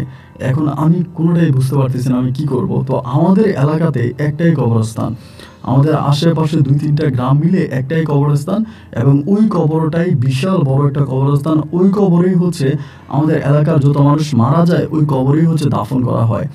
তা আমি চিন্তা করলাম যে ওই কবরস্থানে অবশ্য আমার আম্মা আমার বউয়ের ওই মানে সেটু যেটা আছে ওইটা লুকিয়ে রাখছে। এইটা মনে করে একদিন সকালবেলা আমি কি করলাম, কোদাল নিয়ে গেলাম কবরস্থান কাটার জন্য, যে কবরের কোন জায়গায় আমার আম্মা এটা লুকিয়ে রাখছে তা তো আর আমি জানি না, আমি পুরো কবর খনন করব। এখন এরকম যখন আমি কবর খনন করতে শুরু করলাম, গ্রামের অনেকেই তখন এটা দেখতে পেয়ে যে এখানে আমার প্রতিটা পরিবারেরই কেউ না কেউ এই কবরস্থানে আছে। সবাই মিলে তখন আমাকে ধরে বলতেছে তারিখ তুই এটা কি শুরু করলি। আমি বললাম এই কবরস্থানের মধ্যে আমার আম্মা কিছু না কিছু একটা লুকিয়ে রাখছে, আমি এটাকে ওখান থেকে বের করব। গ্রামের মানুষ তখন ক্ষিপ্ত হয়ে যায়, আমার উপর রেগে যায় যে তুই কবরস্থান খনন করবি মানে, তুই কবরস্থান কাটবি মানে, এই কবরস্থানে আমার বাপ আছে, আমার দাদা আছে, আমার সন্তান আছে, এই কবর তোরে করতে দিব না। এবার গ্রামের সবাই মিলে আমাকে আর কবর করতে দেয় না। দিনের বেলা যখন কবর করতে দেয় না, এবার আমি রাতের বেলায় কোদাল নিয়ে কবরস্থানে গেলাম। রাতের বেলায় কোদাল নিয়ে কবরস্থানে গিয়ে আমি রাতের বেলায় খনন করতে শুরু করলাম। এবং রাতের বেলা যখন আমি এটা করলাম, পরের দিন তারা দেখলো যে কবরস্থানের প্রায় 3 ভাগের 1 ভাগ আমি কোদাল দিয়ে কেটে ফেলছি এবং বিভিন্ন কবর আমি ভেঙে ফেলছি। এইটা দেখার পরে তখন আমাকে আমাদের এলাকার চেয়ারম্যানের কাছে আমাকে তখন সবাই ধরে নিয়ে গেল। পরের দিন সকালবেলা নিয়ে যাওয়ার পরে গ্রামের সবাই তখন চেয়ারম্যানের কাছে বিচার দিল যে এমন ঘটনা ঘটছে। এগুলো সব কিছু বলার পরে চেয়ারম্যান তখন আমাকে জিজ্ঞেস করলো, আমি বললাম আমার আম্মা কালো জাদুকর ওই কবরস্থানে কিছু একটা জিনিস লুকিয়ে রাখছে, আমি ওইটাকে বের করার জন্য এগুলা করছি। এবং চেয়ারম্যান তখন বললো যে আমার ওই কবরস্থানে যাওয়াই নিষেধ। এবং চেয়ারম্যান তার কিছু লোকজন দিয়ে কবরস্থানে তখন একটা পাহারাদার বসাই দিল। এবং বসাই দেওয়ার পরে আমি আর কবরস্থানে ঢুকতে পারি না, কবরস্থানে আশেপাশেও যেতে পারি না। কবরস্থান খনন করা তো দূরের কথা, মায়ের পায়ে ধরে কান্নাকাটি করি যে মা তুমি বলো তুমি কি করছো, তুমি শুধুমাত্র জানো নিশিকে তুমি কোথায় লুকিয়ে রাখছো, নিশিকে তুমি কোথায় লুকাইছো এটা তুমি জানো, এবং তুমি চাইলে নিশিকে বের করে দিতে পারবা। আমি তোমার কাছে পায়ে ধরে অনুরোধ করে বলি মা তুমি নিশিকে বের করো।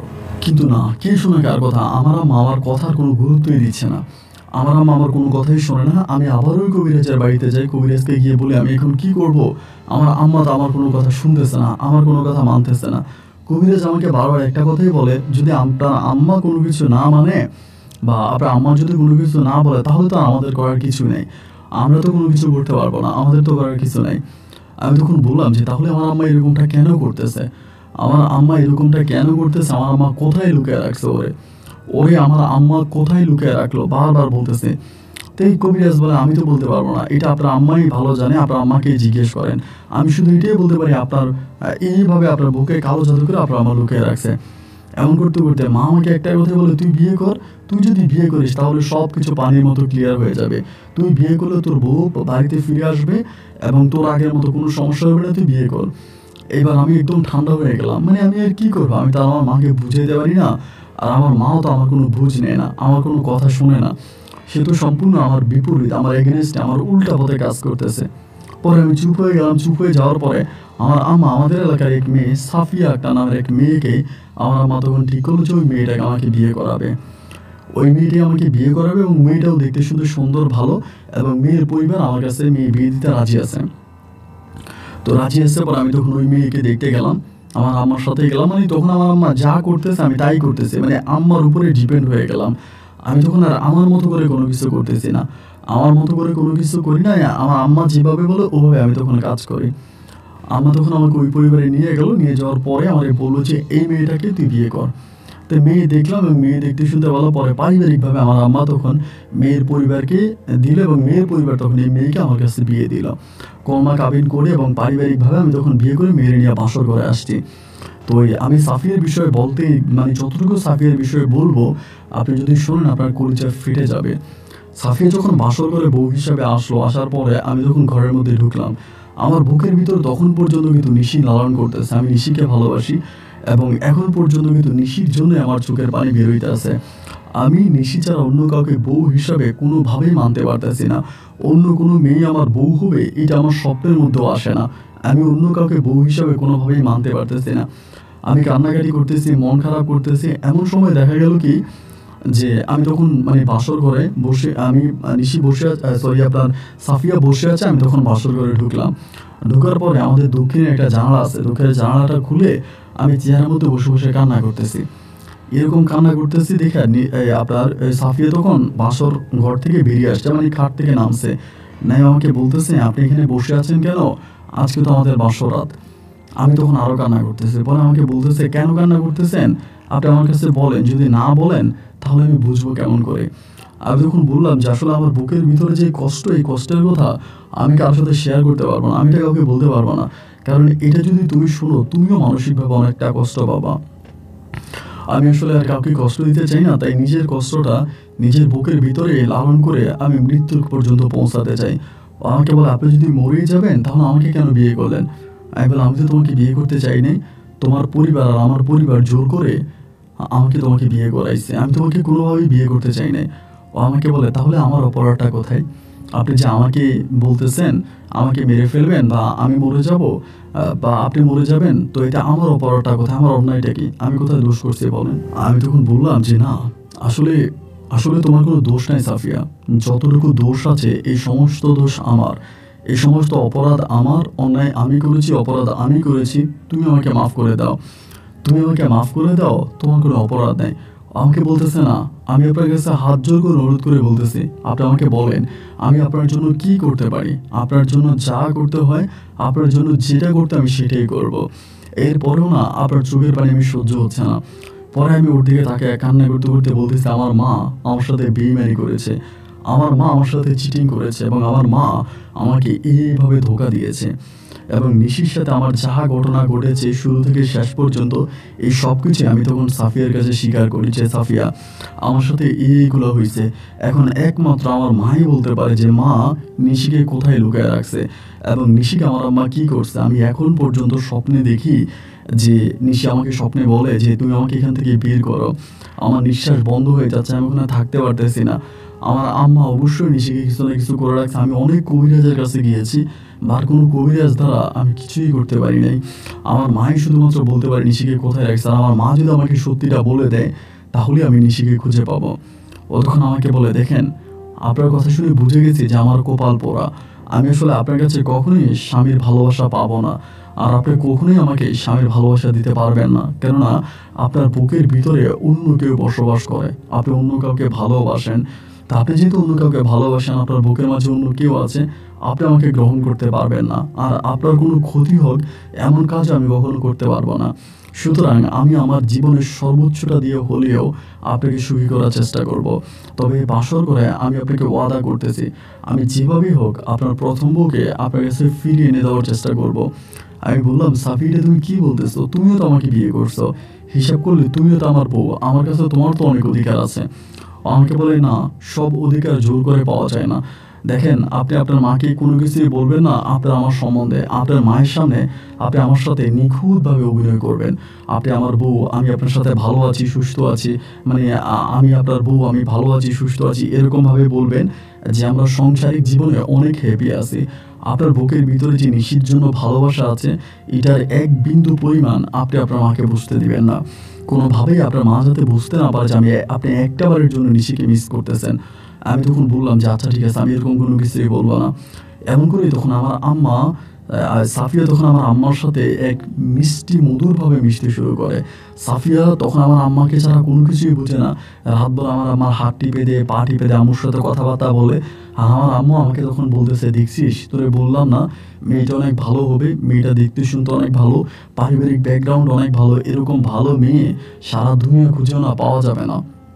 দেখছিস মেয়েটা কত ভালো, আমাকে কত আদর করে, আমাকে কত যত্ন করে, নিজের মায়ের মতো করে আমাকে ভালোবাসে। এরকম মেয়ে দুনিয়াতে আর একটাও নাই। তুই এতদিন ভুল পথে হেঁটেছিস, তুই নিজে নিজের ক্ষতি করছিস। এবার দেখ আমি তোর কতটা উপকার করছি। আমিও মাকে বলি যে হ্যাঁ মা, আসলে সাফিয়ার মতো কোনো মেয়ে হয় না। সাফিয়া সত্যিকার অর্থে অনেক ভালো একটা মেয়ে, ও যথেষ্ট পরিমাণের ভালো, আমি ওকে নিয়ে অনেকটা ভালো আছি। এবং মা তোমার কাছে আমার অনুরোধ, আমিও আমার জীবনে আর সাফিয়াকে হারাতে চাই না। এরকম করে কিছুদিন কাটার পরে সাফিয়া আমাকে বলতেছে, একদিন বলে যান মিষ্টি নিয়ে আসেন। আমি বললাম মিষ্টি? মিষ্টি কেন? আমাকে বলে আপনি বলবেন আমার পেটে আপনার বাচ্চা আসছে। আমি বললাম আরে তোমার সাথে তো এখনো আমার ওরকম কোনো সম্পর্কই হয় নাই, বাচ্চা আসছে এটা কোত্থেকে? ও আমাকে বলে আমি যেটা করতে বলছি আপনি এটা করেন। আপনি আমার উপরে কথা বললে কিন্তু আপনার কাজের কোনো কিছুই হবে না। আপনি মিষ্টি নিয়ে আসেন এবং হাসি মুখে সবাইকে মিষ্টি খাওয়াবেন এবং বলবেন যে আমার পেটে আপনার বাচ্চা আছে, এটা বলবেন। আমি তখন বললাম যে আচ্ছা ঠিক আছে, আমি এটা সবাইকে বলবো। আমি বাজারে গেলাম, 5 কেজি মিষ্টি কিনে নিয়ে আসলাম। মিষ্টি কিনে এনে সবাইকে খাওয়াইতেছি, আমার মাকে সবাইকে খাওয়াইতেছি এবং সবাইকে বলতেছি যে আমার বউয়ের পেটে বাচ্চা আসছে, আমি বাবা হতে যাচ্ছি, সবাই দোয়া করবেন, এরকম করে বলি। এরকম করে সবার কাছে বলতে বলতে দেখা গেল যে সবাই অত্যাধিক খুশি হয়। এর কিছুদিন পরেই সাফিয়া আমাকে বলতেছে আপনার কাজ মনে হয় সমাধা হয়ে গেছে, কিছুদিনের মধ্যে আমি আপনাকে একটা গুড নিউজ দিতে পারবো। এবং এর কিছুদিন পরে সাফি একদিন আমাকে বলতেছে আপনার বউ কোথায় আছে, সে বউর সন্ধান আমি পাইছি। আমি বললাম মানে? তখনও আমাকে একটা কবরস্থানের ঠিকানা দেয়। ওই কবরস্থানটা আমার নানু বাড়িতে। আমার নানু বাড়িতে একটা কবরস্থান আছে, একটা পুকুর পাড়ে। ও বলে ওই কবরস্থানে আপনার নানার কবরের পাশে বাঁশ চারের মাঝে দেখবেন এরকম এরকম একটা লাল কাপড় দিয়ে, একটা লাল কাপড় পিছিয়ে একটা খুঁটি মারা আছে। ওইটা করলে আপনি যে জিনিসটা খুঁজতেছেন ওইটা ওখানে পাবেন। আমি বললাম ওইটা আমি ওইখানে পাবো, কিন্তু কিভাবে এবং তুমি এটা জানলা কি করে? ও আমাকে বলে আমি আপনাকে বলেছিলাম না যে আপনি যদি অভিনয়টা ঠিকমতো করতে পারেন তাহলে আমি সব কিছু বের করতে পারবো। আমি বললাম কীভাবে বের করতে পারলা? ও আমাকে বলে আমি আপনার মাকে বলছি যে দেখেন নিশ্চয় তো একটা মেয়ে, ও তো একদিন বসে যে পরিবারে আসছিল, আজ আমি মা হতে যাচ্ছি, আমার পেটে আপনার ছেলের সন্তান। আপনার ছেলেও একবারের জন্য এই নিশির কথা মুখ থেকে বের করে না এবং আপনার ছেলে কোনোভাবেই এই নিশির সাথে থাকতেও চায় না। ও আমাকে ভালোবাসে, আর আমাকে কতটা ভালোবাসে তা তো আপনি দেখতেই পাইছেন। তো এখন আমার পেটে আপনার ছেলের সন্তান আসছে, এখন এই সন্তানের অনুরোধ দিয়ে আমি আপনাকে বলতেছি যে আপনি একটা বারের জন্য বলেন যে নিশিকে আপনি কী করছেন। আমি চাই না যে আমার সন্তানটা আসুক বা কোনো একটা মানুষ আমার স্বামীর দ্বারা আপনার দ্বারা নির্যাতিত হোক। আমি মন থেকে যে আমার সন্তানটা দুনিয়াতে আসার আগেই যাতে নিশি তার বাবা মায়ের কাছে ফিরে যায়। নিশির জীবনটা আটকায় তো কোনো লাভ নাই, নিশি তো আর কোনো ক্ষতি করে নাই। নিশি তার বাবা মায়ের কাছে ফিরে যাক আর আমার সন্তানটা আপনারা কোলে নেন, এটা আমি চাই। যার জন্য আপনি আমাকে বলেন এবং কীভাবে নিশিকে পাওয়া যেতে পারে। এন্ড তখনই তোমার মা আমার কাছে সত্যতা স্বীকার করে, তোমার মা ওইখানের ভিতরে ওই জিনিসটাকে লুকিয়ে রাখছে, ওইটাকে বের করে যদি আগুনে পোড়ানো হয় তাহলেই তোমার বউ তোমার এরিয়াতে চলে আসবে। আমি তখন বললাম এটা যদি আমি করতে চাই তাহলে মা আমাকে বাধা দিবে না? বলে তোমার মাই তো এটা করতে চায়, তোমার মায়ের চায় ওখান থেকে জিনিসটা এনে পুড়িয়ে দিয়ে নিশিকে মুক্ত করার জন্য। তো এটা যদি তুমি করো তাহলে তোমার মা বাধা দিবে না, তুমি যাও। ওই দিনের পরে এর পরের দিনে সন্ধ্যার পরে মাগরিবের পরে আমি তখন মশাল ধুয়ে ওইখানে গেলাম। যাওয়ার পরে ঠিকই দেখলাম আমার নানা ভাইয়ের কবরের পাশে ওই জিনিসটাকে তখন পুঁতে রাখা হয়েছে। আমি যখন এটাকে বের করতে যাই, আমি আপনাকে বলে বোঝাতে পারবো না। মনে হয় আমার ভিতরে গোটা পৃথিবী পরিমাণ একটা চাপ আসছে, আমাকে গিয়ে চাপ দিয়ে মাটির ভিতরে ঢুকাই ফেলতেছে। তো আমি জানি এটা যেহেতু একটু ভৌতিক, আমার কাছে এরকমটাই মনে হবে। এরপর আমি দোয়া দরুদ পড়ি একটা পর্যায়ে ওই আপনার বাঁশ ধান গাছ দিয়ে বানানো ওই আপনার শিরুরে তখন আমি বের করি। এবং বের করার পর আমি দেখতে পাই এটা পুরোপুরি আমার বউয়ের মতো। আমার বউয়ের মতো করে এটাকে সাজানো হয়েছে, আমার বউয়ের মতো করে পোশাক আশাক পরে এটাকে ওভাবে নেওয়া হয়েছে। আমি ওইটাকে বের করি, তখন আমি এশা নামাজের পরে মসজিদের সামনে একটা জায়গার মধ্যে গিয়ে এটাকে আগুন দিব। আপনি বিশ্বাস করবেন, এটার মধ্যে যখন আমি আগুন লাগাই দিই, যখন আমি আগুনটা লাগাই দিই, এটার পিছনে একটা বাঁশ ঝাড় ছিল, ওই বাঁশ ঝাড়টা মনে হয় ভেঙে আমার উপরে পড়তেছে। মনে হয় কে জানি বাঁশ ঝাড়টাকে ঘুরাইতেছে এবং ঘুরে ওই বাঁশ ঝাড়টাকে আমার উপরে এনে ফালাইতেছে, আমার উপরে এসে বাঁশ ঝাড়টা পড়তেছে। এবং ওই অবস্থার মধ্যেই আমি সেদিন এই কাজটা করলাম, করে আমি ঘরে আসছি। আমার বউরে নিয়ে বা আমার বউ সাফিয়ারে নিয়ে ঘরের মধ্যে আসি। ওই দিনে রাত্র প্রায় আনুমানিক 2:30 থেকে 3টার মধ্যে নিশি আমাদের বাড়িতে। নিশি কোত্থেকে আসছে, কোন জায়গা থেকে আসছে আমি জানি না। ও শুধু ঘরে দরজায় এসে আমার মাকে ডাকতেছে এবং আমাদের বাড়িতে একটা কাজের মহিলা থাকতো। আমার কাজের মহিলা বলতে আমার আম্মার খাদেম, আমার আম্মুর সাথে থাকতো। ওই মহিলাটাকে ডাকতেছে যে দরজা খোলেন, আপনারা দরজা খোলেন। আমি যখন দরজা খুলে ওভাবে যখন নিশিকে দেখতে পাই, আমার বউ সাফিয়া তখন আমার হাত ধরে ফেলে। আমার হাত ধরে আমাকে বলতেছে, ওনার কাছে এখন যাইয়েন না, ওনার কাছে এখন গেলে ওনার পরিস্থিতি আরও খারাপ হবে, যেভাবে পারেন ওনাকে ওনার বাপ মায়ের কাছে পাঠিয়ে দেন। এরপর আমাদের বাড়িতে একটা মহিলা ছিল, ওই মহিলাকে দিয়ে নিশিকে তখন তার বাপ মায়ের কাছে পাঠিয়ে দেওয়া হয়। কয়েকদিনের মাঝে নিশি তখন পরিপূর্ণভাবে সুস্থ হয়ে যায়। প্রায় সপ্তাহখানিক পরে নিশি একদম ভালো হয়ে যায়। নিশি যখন একদিন ভালো হয়, আমি নিশিকে নিয়ে সাফিয়াকে নিয়ে একটা জায়গার মধ্যে তখন বসি, একটা মিটিংয়ের মতো বসার পরে সমস্ত প্ল্যানিং সাফিয়া তখন নিশিকে বলে দেয় যে আমি এমনভাবে প্ল্যানিং করছি। আসলে আমি পেটের মধ্যে বালিশ নিয়ে ঘুরতেছি, আমার পেটে কোনো সন্তান নাই, আমার কোনো সন্তানাদি হয়নি এবং আপনার হাজব্যান্ডের সাথে শুধু আমার বিয়ে হয়েছে, কিন্তু আমাদের মাঝে কখনো কোনো স্বামী স্ত্রীর সম্পর্ক হয়নি। আপনার হাজব্যান্ড আপনাকে অনেক ভালোবাসে, যার জন্য উনি কখনোই আমার শরীরটা পর্যন্ত স্পর্শ করেনি, আমাকে অনেকটা ভালোবাসে। এই কথা বলার পরেই এবং নিশি তখন আমাকে জড়িয়ে ধরে চিৎকার করে কাঁদে। আমি তখন নিশিকে জিজ্ঞেস করি যে তুমি কোথায় ছিলা, তুমি কোন জায়গায় ছিলে, বিগত এতগুলো বৎসর তোমাকে খুঁজে পাই নাই কেন? নিশি আমাকে বলে, তোমার আম্মা আমাকে একটা লোকের সাথে আমাকে পরিচয় করাই দেয় একদিন গভীর রাতে। এই লোকটা পাঞ্জাবি পরিহিত অবস্থায়, পায়জামা পাঞ্জাবি পরা এবং অনেক লম্বা। এই লোকটার সাথে আমাকে পরিচয় করাই দেওয়ার পর ওই লোকটার পাশে আমাকে পাশাপাশি বসিয়ে ওই লোকটার সাথে আমাকে কলমা পড়ায়। আমি কলমা পড়তে চাই না, এরপরে তোমার আম্মু ওই লোকটার সাথে আমাকে কলমা পড়ায় এবং কলমা পড়িয়ে দেওয়ার পরে আমি ওই লোকটার সাথে হাঁটতে শুরু করি। ওই দিন রাতে আমি ঘর থেকে বেরিয়ে যাই, লোকটাও হাঁটে আমিও হাঁটি, লোকটাও হাঁটে আমিও হাঁটি।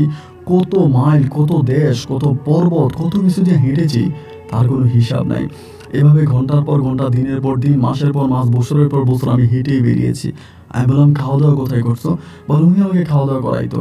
উনি মাঝে মাঝে ফলের বাগানে যাইতো, উনি ফল আনতো আমাকে দিত, আমি খাইতাম, কিন্তু আমি শুধু ওনার পিছনে হাঁটতাম। আমি বললাম তারপর? বলে তারপর একদিন হঠাৎ করে দেখলাম উনি আমার সামনে নাই, উনি আমার কাছ থেকে কই জানি চলে গেছে। এরপর আমি হাঁটতে শুরু করি, হাঁটতে আমাদের বাড়ির এরিয়ার দিকে চলে আসি এবং ওখান থেকে আমি তোমাদের উঠানে আসি। আমি বললাম তার মানে তুমি কি জানো যে তুমি কতদিন দূরে ছিলা? আমাকে বলো আমি হিসাব করি না এবং এতগুলো দিন যে কেটে গেছে আমি তাও বুঝতে পারি নাই। এবং ওই রাতের বেলায় তখন সাফিয়া বলে, আপনি নিশিকে নিয়ে এখান থেকে চলে যান, যদি এখানে থাকেন তাহলে আপনার আম্মা যে কোনোভাবে আপনার প্রতি আবারও কালো জাদু করবে, আপনার ক্ষতি করবে। আপনি আপনার মায়ের কাছ থেকে যেভাবেই পারেন ওকে দূরে সরিয়ে নেন। এবং সেদিন রাতেই আমরা রাতের ট্রেনে করে আমি তখন এই নিশিকে নিয়ে আমাদের ময়মনসিংহ ছেড়ে আমি তখন ঢাকাতে চলে আসি। এবং ঢাকাতে আসার পর ওখানে আমি একটা ছোটোখাটো চাকরি নিই, এই চাকরিটা করি। এবং আমি যতদিন ধরে এই চাকরিটা করতেছি আমি আর কখনো বাড়িতে যাই নাই। নিশির ঘরে আমার কোনো সন্তানাদি হয়নি। আপনি শুনলে অবাক হয়ে যাবেন, আজকের এই দিনটা পর্যন্ত সাফিয়া আমার মায়ের সেবা যত্ন করে, সাফিয়া আমার মায়ের সাথে থাকে, আমার মাকে ভালোবাসে এবং আমার মায়ের সমস্ত কিছু দেখাশোনা সাফিয়া করে। এখনও আমার মা সাফিয়াকে বলে, আমার ছেলে তারে কই গেছে? সাফিয়া বলে, আমি জানি না তারে কই চলে গেছে। আমার মায়ের সাথে যে সাফিয়া বেইমানি করেছে এটাও কিন্তু আমার মা এখনও জানে না। আজকে প্রায় আপনার 17 বৎসরের মতো কেটে গেল। আমি আমার বউ নিয়ে, নিশিকে নিয়ে আমি আপনার ঢাকাতে আছি এবং আলহামদুলিল্লাহ যথেষ্ট পরিমাণের ভালো আছি। এবং এই 17টা বৎসর আমার বউ সাফিয়া আমার মায়ের সেবা যত্ন করে যাচ্ছে, নিজের জীবন যৌবন সব কিছু আমার মায়ের জন্য ব্যয় করেছে। আমি আজও একটা জিনিস বারবার সাফিয়াকে বলি যে তুমি আমাকে বিয়ে করে ফেলো। এবং সাফিয়ার এই মহত্বতার কথা যখন আমার বউ নিশি জানতে পারে, নিশি আমাকে বলে, একটা কাজ করো, তুমি সাফিয়াকেও বিয়ে করো, আমি সাফিয়াকে আমার সতীন হিসেবে মেনে নিতে আমার কোনো আপত্তি নেই। কিন্তু সাফিয়া আমাদের ভালোবাসার মাঝে কোনো ভাগ বসাতে চায় না, আমাদের ভালোবাসার মাঝেও আসতে চায় না। ও দূর থেকে আমাদের আশীর্বাদ করে, আমাদেরকে দোয়া করে, কিন্তু ও নিঃস্বার্থভাবে এখন আমার মায়ের পাশে পড়ে আছে। আমি মাঝে মাঝে এই ইদানিং বলতে প্রায় 2-3 বছর ধরে আমি বাড়িতে যাচ্ছি, মায়ের সাথে দেখা করে, মায়ের সাথে কথা বলি, কিন্তু আমি নিশিকে নিয়ে যাই না। তো মা আমাকে বারবার বলে, তুই তোর বউর কাছে আসিস না কেন, বউর কাছে থাকিস না কেন? এখন আমার মা অনেক বৃদ্ধ হয়ে গেছে, আগের মতো চোখে দেখতে পায় না, এবং ওরকম করে দোয়া দরুদও পড়ে না, বা ওরকম করে রুগীও দেখে না, সম্পূর্ণ ঘরের মধ্যে থাকে। আমি টাকা পয়সা ইনকাম করে সাফিয়াকে দিই, ওই টাকায় সাফিয়া আমার মায়ের দেখাশোনা করে, আমার মায়ের পিছনে থাকে। তো সাফিয়ার কিসের স্বার্থ আছে আমি আজ পর্যন্ত বুঝলাম না। সাফিয়ার মতো মেয়ে আমার মনে হয় পৃথিবীতে আমি আর দ্বিতীয়টা দেখি নাই। তা আমি আমার বউ নিশিকে নিয়ে আসি, আমার ঘরে কোনো সন্তানাদি হয়নি, বা আমরা ভালো আছি, কিন্তু